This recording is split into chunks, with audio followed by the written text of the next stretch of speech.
Today, we travel back in time, taking a look at 10 old toys from the 1950s to the 1980s that completely disappeared. Do you still remember Billy Blastof or Major Matt Mason? What fun times those were, right? But now let's go back to the 1950s. The amazing Betsy Wetsy Doll. Do you remember this fantastic doll? This doll was actually developed in the 1930s, but it became immensely popular in the 1950s. A doll that could drink and even wet itself. Wow, at that time, that was truly legendary. Next, we have the Slinky Dog. The floppy-eared companion from Toy Story became a real-life playmate. Slinky Dog was first made in the 1950s. Your stretchy body and wagging tail brought joy to the playroom, and we delight in pulling you along on all sorts of adventures. You weren't just a toy, you were a link between the animated world and our own, a tangible connection to the magic of Toy Story. Your springy antics and lovable expression made you a friend we could hug and hold on to. While the animated films continued to charm new generations, the original Slinky Dog toy may have quietly stepped out of the limelight. Now, do you remember the thrill of creating creepy crawlers? Rubbery bugs. You'd carefully pour that liquid into the molds, eagerly awaiting for your creepy critters to take shape. Creepy crawlers, those gooey and creepy crawly toys, were first made back in the 1960s.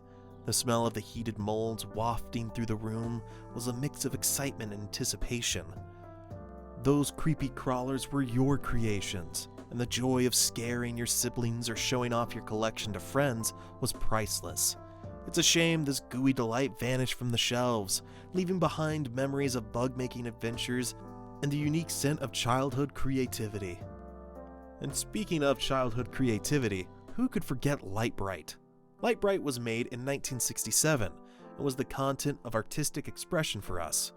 Remember those patterns of lights created with colorful pegs on a glowing board? It was like creating your little universe of masterpieces. Countless hours were spent arranging pegs into animals, landscapes, or just random bursts of color. The satisfaction of flipping the switch and seeing your creation come to life in a burst of light was magical. Even though it's no longer in the spotlight, the memory of those vibrant designs still light up our nostalgic recollections. Dungeons and Dragons, the realm of imagination and adventure that hit the scene in 1974. Picture huddling with your crew around a table, dice in hand, creating epic stories of wizards, warriors, and mythical creatures. Those hours spent exploring dungeons and battling dragons felt like a path into a magical universe of our own making.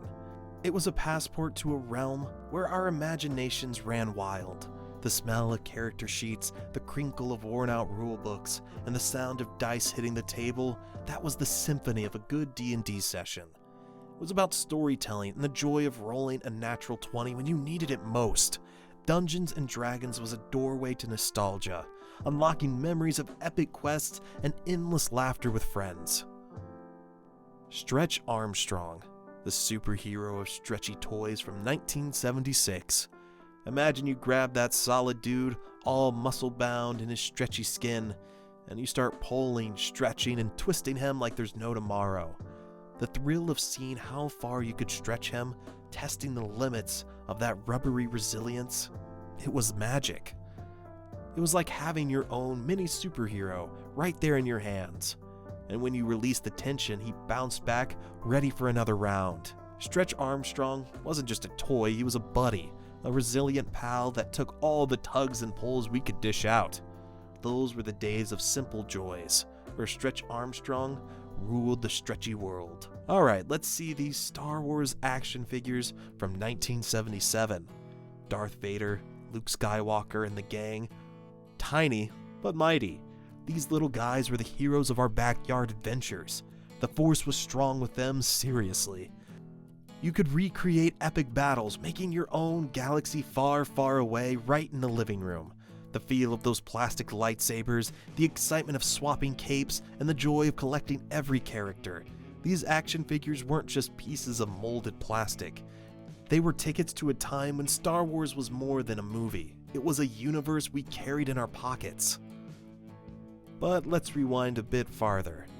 Back to the days when learning felt like playing with Speak and Spell. It was first made in 1978.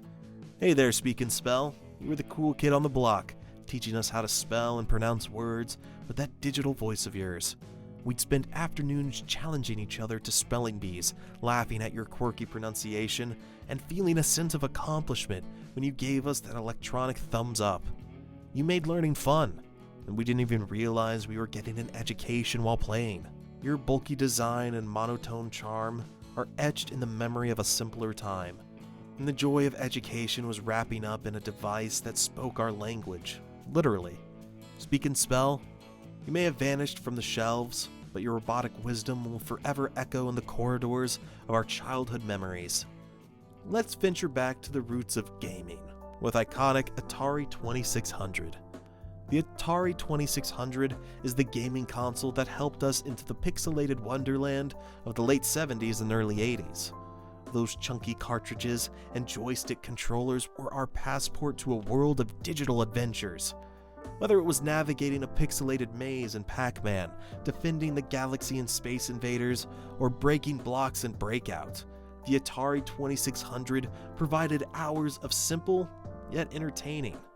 The excitement of blowing into cartridges to make them work, the click-clack of the joystick, and the pixelated graphics that fired up our imaginations, Atari 2600, you were the trailblazer of home gaming.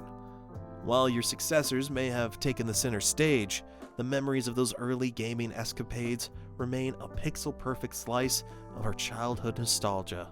Moving on to a different kind of bouncing adventure, who else remembers the Pogo Ball? The Pogo Ball, that hopping, bouncing marvel that briefly invaded our neighborhoods and driveways. It was first made in the 1980s. Simple invention, a rubber ball tied to a plastic platform with a handle. We'd spent hours attempting to master the art of bouncing on one foot while trying not to fall over. The thrill of successfully navigating the rhythmic bounce, the frustration of stumbling, and the sheer joy of conquering the Pogo Ball dance were the moments that made our childhoods more vibrant. Though the Pogo Ball may have been hopped off the scene, its legacy remains in the nostalgic jumps and carefree bounces of days gone by. Last but not least is the world of Nintendo Entertainment System, NES, from 1985. I'm talking about the gaming console that kicked off countless adventures. So you grab that rectangular controller below on the cartridge like it's some kind of ritual, and then you're hooked. Mario and Luigi are your sidekicks, and you're on a quest to rescue Princess Peach from Bowser's clutches. The graphics were like pixelated masterpieces, and that ding-ding sound when you hit a question mark block, iconic. The NES was a time machine, teleporting us to afternoons filled with Mario Kart races, Duck Hunt challenges, and Link's epic quest in The Legend of Zelda. We'd blow into those cartridges like our lives depended on it. Swapping game secrets in the schoolyard, it was a simpler time when high scores mattered more than hashtags. Up in the attic, creepy crawlers wiggle through memories, light bright sparks creative flashbacks, and Speak and Spell brings back the joy of learning. Skip It twirls in carefree days, Viewmaster captures timeless scenes, Slinky Dog wags friendship tales, and Atari 2600 plays pixelated tunes. Each one's got its memories. Like a comfy quilt of good times, Pogo Ball jumps through laughs, while Hula Hoop and Rubik's Cubes are timeless fun. One spun our hips, the other teased our brains.